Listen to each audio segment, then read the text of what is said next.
다메섹 도상에서 사울이 변화된 장면을 우리는 계속 보고 있습니다. 그가 직가에서 3일간 금식한 이후에 아나니아가 가서 안수를 했을 때 눈에 비늘 같은 것이 벗어졌고, 그리고 그가 세례를 받았다. 이 얘기가 오늘 핵심을 이루고 있습니다. 자, 여기서 이 사울은 바리새파 중에 또 바리새인이었고 난지 8일 만에 할례를 받은 사람입니다. 굳이 세례를 받을 필요 없는데 왜 세례를 받았을까? 이것이 의문점이 되는데요. 자, 이 일에서 먼저 자기가 3일 동안 앞이 보이지 않았으면 할 일이 얼마나 많았겠어요. 눈이 뜨이고 했으면. 그런데 가장 먼저 세례를 받는다. 여러분, 순서가 참 꼭 그것이 중요했나 하는 생각도 해보죠. 생각해 보세요. 먼저 주변에 있는 사람들, 옆에 유다의 집에 있는 사람이나 또 아나니아에게 고맙다는 인사도 해야 될 것이고, 또 자신의 몰골이 어떻게 변했는가 한번 거울을 보고 확인도 해볼 필요도 있을 것이고, 바로 집을 나가면 집과의 거리가 1.6km나 되는 그 긴 도로를 한번 보면서 야, 이런 곳이었다 하는 것도 다시 한번 볼 수도 있는데, 모든 것을 뒤로 하고 먼저 세례를 받았다, 이렇게 이야기를 하고 있어요. 일어나 세례를 받고, 그러면 이 직가에서 세례를 받을 만한 곳이 있었는가 하는 겁니다. 당시의 세례는 대부분 침례의식, 몸이 잠기는 침례의식을 받았는데 여기에는 그럴 만한 강이 있었는가? 쉽지 않아 보입니다. 그렇다면 이 유다의 집에 큰 대형 목욕탕이라도 있었는가? 그것도 쉬운 일은 아니지요. 어떻게 세례를 받았는가? 어떤 분들은 여기서 받은 세례가 침례인가 물세례인가 이런 걸 갖고 따지는 사람도 있긴 해요. 사실은 그것이 중요하지는 않습니다. 오늘 여기서 세례를 받았다는 것 자체가 굉장히 중요한데요. 여기서 우리가 세례가 무엇인지를 한번 잘 살펴보는 게 중요하겠지요. 세례가 왜 중요합니까? 이 사울에게 세례는 형식의 문제가 아니라 본질의 문제이기 때문에 굉장히 중요하게 여기고 있습니다. 예수님도 공생애를 시작할 때에 세례 요한에게 와서 세례받은 적이 있죠. 세례 요한이 깜짝 놀랍니다. 왜냐하면 예수님이 누구인지를 알잖아요. 오히려 내가 당신에게 세례를 받아야 되는데 어떻게 나에게 세례를 받으려고 합니까? 그러면서 손사래를 칠 때 예수님이 내가 허락하노라 이렇게 하면서 세례를 받을 때 뭐라고 그러냐면 여기서 하나님의 의를 이루는 것이 합당하니라, 그런 얘기를 한 적이 있어요. 여기서 하나님의 의를 이룬다는 것은 하나님과 관계를 말하고 있습니다. 하나님과 바른 관계를 이루는데 모든 사람들이 보여주는 건 뭐냐면 세례의 본질도 중요한데 형식을 중요시 여겼습니다. 그래서 예수님이 일부러 세례를 받은 것을 볼 수 있어요. 사실 세례의 본질이 훨씬 더 중요하죠. 끊임없이 우리가 잊지 말아야 될 것은 세례의 핵심은 하나님과 바른 관계를 맺는 것에 있다.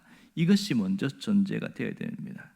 바른 관계가 되지 않은 사람은 세례를 받았다고 하지만 그것은 온전한 세례라고 할 수가 없겠지요. 좀 더 어렵게 이야기하면 세례는 그리스도와의 하나됨, 다시 말해서 연합을 말하고 있습니다. 이 부분이 돼야 우리가 바른 세례를 이해하게 할 수 있습니다. 어떤 연합이냐면 그리스도와의 죽으심과의 연합이 이루어지고 또한 주님의 부활과의 연합이 이루어져야 이것이 올바른 세례라는 것을 이야기를 하고 있어요. 그런데 많은 분들이 세례를 받으면서 참된 세례가 무엇인지를 잘 모릅니다. 물세례가 또 전부인지도 알고요. 그렇게 해서 세례의 형식이 굉장히 또 중요하고 그렇게 따지는 분도 많지요. 여러분, 세례를 받을 때에 침례를 받아야 진짜입니까? 아니면 그냥 물세례를 받아도 된다는 것인지 어느 것이 진짜입니까? 이거 많이 싸웁니다. 특별히 장로교나 감리교, 어떤 성결교 이런 데서는 보면 거의 물세례를 줘요. 그렇지만 침례교 같은 경우는 순복음 이런 데는 물이 잠기는 그런 침례 의식을 행합니다. 이런 일도 상당한 의견 다툼이 있어요. 누가 지어냈는지는 모르겠는데 이재철 목사가 쓴 참으로 신실하게 이 책에 보면 그런 이야기가 나옵니다. 침례교 목사하고 장로교 목사가 같이 있었는데 아마 미국인 것 같은데요, 굉장히 사이좋게 잘 지냈다는 얘기잖아요. 그러다가 어떤 이 형식 문제, 특별히 세례 문제로 말다툼이 일어나기 시작했고 싸움이 벌어졌습니다. 대판 싸움이 벌어졌는데 침례교 목사가 장로교 목사를 아주 그냥 대놓고 얘기하는 거죠. 우리가 성경대로 우리가 하는 거다, 이렇게 이야기하면서 싸우는데 너희들이 뭐 물 몇 방울 떨어뜨리고 한 그것이 진짜 세례냐, 몸이 푹 잠겨야 진짜 세례지, 이러면서 이제 설전이 오가는 겁니다. 그러니까 성경에 반드시 침례를 받아야 한다는 말은 어디 있습니까? 이렇게 물었어요. 장로교 목사 물으니까 이 침례교 목사가 아니 예수님을 보십시오. 그분은 요단강에 들어가서 푹 잠겼다가 올라오지 않았습니까? 성경대로 해야지요. 성경대로요. 뭐 이렇게 막 소리쳤어요. 아 그래요. 성경대로 해야 되죠. 그러면 침례교 목사들은 다 교인들 데리고 요단강에 가서 침례 받습니까? 아니잖아요. 그러니까 아니 그거는 형편이 안 되니까 못 가는 것이지 우리가 갈 수만 있으면 다 가죠. 성경대로 하자면서요. 왜 요단강에서 안 받고 왜 우리나라에서 세례 받습니까? 뭐 이렇게 따진 거죠. 그래서 사실은 장소가 중요한 게 아니고 지금 몸이 푹 잠겼느냐 안 잠겼느냐 그게 중요한 게 아니겠어요? 이렇게 따지면서 대형 목욕탕이나 아니면 강가에서 이제 옷을 이제 입고 그래서 잠기는 그런 의식을 행한다, 이런 얘기를 한 거예요. 그때 이제 장로교 목사가 물었어요. 어디까지 잠겨야 세례입니까? 물었어요. 발입니까? 허리입니까? 아니면 목까지 잠겨야 됩니까? 그것도 아니면 머리까지입니까? 그러니까 이 침례교 목사가 당연히 머리까지 잠겨야 되죠, 이랬어요. 그래요. 우리도 머리에서부터 물을 떨어뜨리잖아요. 그래서 머리에서부터 밑으로 내려오면 되지. 그게 맞는 거 아니겠어요? 나중에는 침례교 목사가 할 말이 없어졌다고 그래요. 누가 지어낸 말인지 모르겠지만 이 세례의 형식을 갖고 많이 싸웁니다. 한국에서는 물 세례를 주는 교회들이 한 70% 되고요. 그래서 침례 의식을 행하는 건 한 30% 됩니다. 반대로 미국에는 침례 의식을 행하는 교회가 70% 되고 이렇게 됩니다. 어느 세례를 받느냐 그건 중요한 게 아니지요. 침례는 몸을 담근다는 것에 의미를 둔 면에 물 세례는 씻는다는 영적인 의미를 두었기 때문에 그렇게 하는 것이라 볼 수 있습니다. 본질적으로 똑같은 것이라 할 수 있겠지요. 여기서 우리는 세례가 무엇인지를 잘 알고 그렇게 또 살아가는 것이 중요합니다. 세례는 그릇된 삶을 살던 인간이 하나님과의 바른 관계 속으로 진입하는 것이다. 이것이 세례의 핵심이죠. 그러므로 형식의 문제가 아니라 본질의 문제인 것은 우리가 잘 알아야 됩니다. 아는 대로 예수님은 침례를 받았습니다. 오늘 사도행전 8장에 에디오피아 내시도 침례를 받았어요. 그런데 사도행전 10장에 가면 베드로가 고넬료 집안의 사람들에게 세례를 주는데 거기는 침례탕이 없었어요. 그래서 물세를 줍니다. 그리고 바울이 빌립보 감옥에 있어 세례를 줄 때도 거기서는 침례가 아니라 물세례를 줬습니다.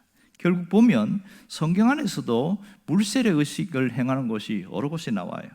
그러니 몸이 푹 잠기는 침례가 진짜냐 아니면 물세례가 진짜냐 이걸 따질 게 아니라 세례의 참된 의미를 아는 것이 더 중요하다, 그 얘기가 되겠지요. 여러분, 본질적으로 세례는 우리가 새로워지는 데 있어요. 우리의 영혼이 새로워졌고 모든 것이 삶이 새로워지는 과정 속에서 나타나는데 여기서 주님의 십자가와 연결시키는 것이 세례를 잘 아는 사람의 핵심이죠. 자, 보세요. 세례는 옛사람과의 죽음과 그 다음에 새 사람으로 거듭남의 분기점이 세례입니다.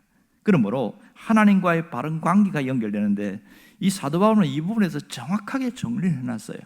로마서 6장 보면 세례에 대해서 정확하게 이야기를 하면서 예수 그리스도와 합하여 세례를 받는 것을 이야기하면서 그의 죽으심과 합하여 세례를 받은 줄 알지 못하느냐, 또한 그의 부활과 같은 모양으로 연합된 자다. 두 가지를 이야기하는데요. 예수님의 죽으심과 함께 연합되어지고 예수님의 부활하심을 믿기에 그분의 부활과 함께 연합되어지는 것이, 이것이 온전한 세례다. 사도 바울이 정립한 것은 이겁니다. 그의 죽으심과 함께 죽고 그의 살아나심과 함께 살아나는 것이 세례다, 이 얘기를 하고 있는 것이죠. 그러므로 이러한 과정에 대한 정립이 없으면 그냥 껍데기밖에 없다는 것을 알 수가 있습니다. 사울은 이것을 잘 알고 있었습니다. 그래서 무엇보다도 자신이 여러 가지보다도 먼저 세례를 받는 것이 중요하게 생각했고, 그 아나니아에게 그는 온전히 세례를 받음으로 그의 자신이 새로워진 것을 경험하게 되었습니다. 여러분, 하나님은 우리가 세례를 받은 우리가 이 점을 잘 인지하고 살기를 원하고 계셔요. 이 세례를 통해서 그리스도의 죽음과 연합되어 있는가를 확인하기를 원합니다. 또한 내가 세례받았다면 예수 그리스도의 부활과 함께 온전히 연합되는지를 확인하기를 원하고 있다는 것이죠. 옛날에 로마의 콘스탄티누스 황제가 국교로 정한 이후에 무슨 일이 벌어졌냐면, 그 밑에 장군들과 휘하의 장수들, 그 다음 병사들이 어쩔 수 없이 기독교로 개종하면서 세례를 받는데, 그때는 이제 큰 강에 들어가서 세례를 받았어요. 근데 이 사람들이 희한한 일이 벌어졌어요. 세례를 받는데 머리까지 다 잠기는데 오른손을 번쩍 들고, 오른손은 칼을 들고 그냥 그걸 안 내리는 거예요. 왜 오른손을 들고 세례를 받습니까? 그랬더니 이 손만큼은 내 마음대로 할 것이요, 이러는 거예요. 이들은 그리스도와의 연합이 무엇인지를 잘 모르고 있기 때문에 그렇습니다. 오른손은 죽지 않겠다는 거거든요. 내가 다른 것은 죽었다고 인정할 수 있지만 이 오른손만큼은 결코 죽었다는 걸 인정할 수 없다. 뭐 그런 일들이 있는 겁니다. 그러므로 이 세례라는 것을 제대로 알면은, 내가 어떠한 자로 살아야 하는가, 이것을 분명히 깨닫게 되어지는 것이죠. 여러분, 오늘 우리가 세례의 본질을 알면은 이 본질적인 세례 교인으로 살아가는 것이 중요합니다. 본질적인 세례 교인으로 살아간다는 것은 그분의 죽으심과 연합되고 그분의 부활과 하심과 연합되어서 함께 살아가는 바른 신앙인을 말하고 있습니다. 이런 본질적인 세례 교인으로 살아가는 사람은요, 생도 사도, 살아가는 것도 죽는 것도 결코 후회함이 없습니다. 왜냐하면 그 속에 새로운 생명이 있고, 또한 죽음 이후에 주님과의 새로운 만남을 기대하기 때문에 삶 자체가 달라집니다. 오늘 우리가 세례라는 것을 보게 되는데, 이 세례는 형식 너머의 본질의 문제라는 것을 다루고 있습니다. 이것이 정리가 되지 않은 사람은 평생 예수를 믿어도 껍데기에서 깊이 들어가지 못한 사람이 있습니다. 옛날에 그런 유명한 예화가 있지 않습니까? 며느리가 하도 교회를 다니니까, 그래서 할머니가 같이 교회를 나갔어요. 워낙 연세가 많아서 뭐 체계적인 교육도 못하고 이제 예수를 믿겠다고 하니까 세례를 줘야 되겠다 하고, 그렇게 해서 세례 문답을 하는데, 담임 목사님이 가장 중요한 문답 몇 가지를 하는데요, 그 중에 예수님이 누구를 위해 죽었습니까? 이렇게 물었어요. 그랬더니 할머니가 가만히 있다가 며느리를 위해서 죽었습니다, 이렇게 이야기하는 거예요. 아니, 왜 며느리를 왜 죽었다고 이야기합니까? 아이고, 말도 마세요. 며느리가 매 기도할 때마다 내 죄 때문에 예수님이 죽었다고 자꾸 그 얘기를 해서, 그 생각 보세요. 자기 죄 때문에 죽었다 하니까 맞잖아요, 그러는 거예요. 그래서 하도 기가 차가지고 다시 복음에 대해서, 십자가에 대해서, 예수님에 대해서 자세하게 가르치고 또 확인하고 마지막에 묻습니다. 할머니, 예수님이 누구 때문에 죽었습니까? 마지막에 비로소 내 죄 때문에요, 이렇게 이야기하는 거예요. 그래서 세례를 줬다는 얘기가 있는데, 이렇게 이 가장 본질적인 부분에 정립이 안 되니까 신앙의 깊은 단계로 가지 못합니다. 우리는 이러한 것을 다 통과했다고 생각합니다. 그렇다면 본질적 세례 교인으로 살아가는 게 대단히 중요합니다. 그분의 죽음과 함께 죽었다는 것을 인정한다면 그분의 살아나심과 함께 내가 연합된 자로 산다는 것을 믿고 그렇게 살아갈 때 삶 자체가 달라집니다. 그래서 온전한 본질적 세례 교인으로 살아갈 때 주님이 기뻐하는 자로 살 수 있습니다. 여러분이 그런 자가 되기를 원합니다. 기도하겠습니다.